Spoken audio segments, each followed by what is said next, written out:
లేఖనే రాసింది హృదయమే. పాటలు మార్చి రాసావా? అప్పుడు నేను కూడా మారుస్తా. మొదట నా ప్రియ అన్నాను కదా, అక్కడ ప్రియతమా అని మార్చుకో. ప్రియతమా, నీ ఇంట్లో క్షేమమా? నేను ఇక్కడ క్షేమం.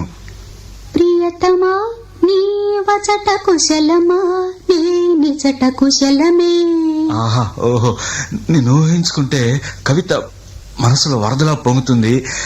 కానీ అదంతా రాయాలని కూర్చుంటే అక్షరాలే, మాటలే.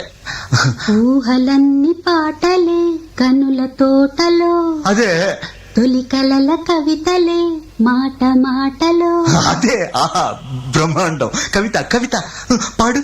కమ్మని ఈ ప్రేమ లేఖనే రాసింది హృదయమే. ప్రియతమా, నీ వచట కుశలమా?